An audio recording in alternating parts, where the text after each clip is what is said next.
শোনা, তোমাকে আজকে আমি বিয়ে করে ফেলবো। কিন্তু কিভাবে বিয়ে করবে? তোমার ছেলে, আমার মেয়ে সবাই তো বাড়িতে আছে। না না বাড়া, তুমি এসব চিন্তা করো না, আমি আছি তো। ওদেরকে আমি টাকা দিয়ে বাজারে পাঠিয়ে দেবো, মার্কেটিং করে আসবে। সে তো খুব ভালো কথা। ওরা কোথায়? ঘুম থেকে উঠেছে? হ্যাঁ, ঘুম থেকে উঠে গেছে। বাবা, বাবা কি করছো? কিছু না রে বাবা, তোর শাশুড়ি মার সাথে বসে বসে গল্প করছিলাম। তুমি এত সেজে গুজে এখানে বসে আছো কেন?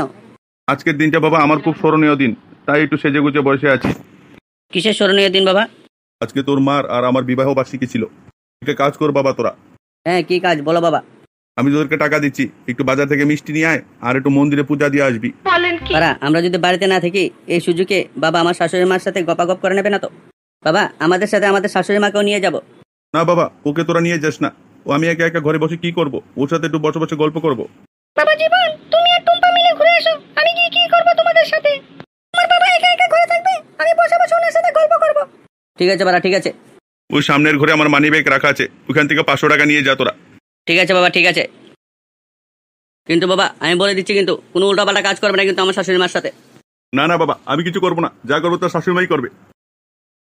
তারা আমাদের কাজ হয়ে গেছে, ওদেরকে বাড়ি থেকে পাঠিয়ে দিয়েছি, এখন আমরা বিয়ে করে নেব।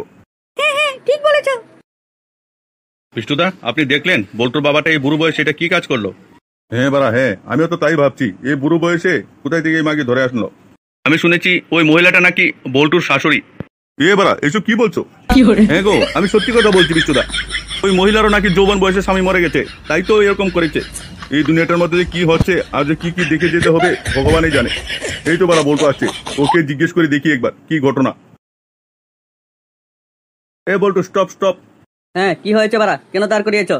না, একটা কথা জিজ্ঞেস করা ছিল, তাই দাঁড় করিয়েছি। হ্যাঁ, কি কথা, তাড়াতাড়ি বলো, টাইম নেই আমার কাছে। বল্টু, শুনলাম তোর বাবা নাকি বুড়ো বয়সে একটা মাকে ধরে নিয়ে এসেছে করে। আমার বাবার নামে একদম আজেবাজে কথা বলবে না, না হয় মেরে মুখ ভেঙে দেবো।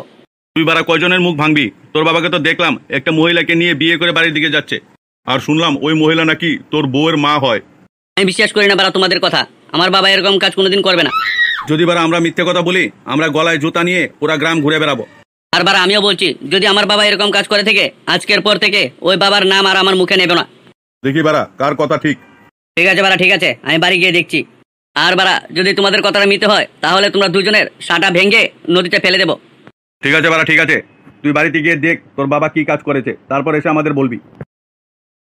কিনি, তাহলে আমরা ফাইনালি বিয়ে করে নিলাম।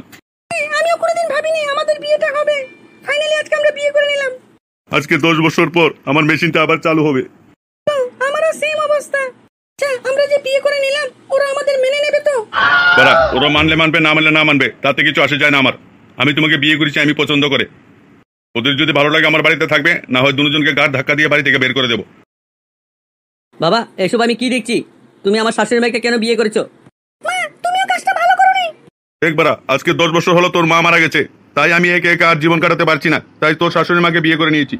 আর তোর শ্বশুর মশাইও তো নেই আজকে 8-10 বছর ধরে, তাই ওনারও তো ইচ্ছা একটা বিয়ে করার, তাই ওনাকে আমি বিয়ে করেছি। বাবা, তোমার এই কাজের জন্য আমি গ্রামে মুখ দেখাবো কি করে? তুই গ্রামে কিভাবে মুখ দেখাবি সেসব ভেবে আমার লাভ নেই, আমার যা ভালো মনে হয়েছে সেটাই আমি করেছি। বাড়া, আজকের পর থেকে তোমাকে আমার বাবা বলে আর পরিচয় দেবো না, আমার বাবা মরে গেছে মনে করবো আমি। ঠিক আছে খাটকে ছেলে, বেরো করে আমার বাড়ি থেকে। হ্যাঁ হ্যাঁ বাড়া, আমি বললেও বেরিয়ে যাবো, না বললেও বেরিয়ে যাবো। মা, তোমার সাথে আমার আর কোনো সম্পর্ক নেই, আজকে থেকে তুমি মনে করবে তোমার মেয়ে মরে গেছে। ঠিক আছে, আজকের পর থেকে তুই আমাকে আর মা বলে ডাকবি না। চলো টুম্পা, ওদের চেহারা আর আমি দেখতে চাই না। চলো। ভালো হয়েছে বারা, ওরা চলে গেছে, এখন আমরা শান্তিতে থাকবো আর ঘরেও আনন্দ করে পক পক করবো। বারা, আমাদেরকে আর কেউ ডিস্টার্ব করবে না। চলো শোনা, শুরু করে দিই।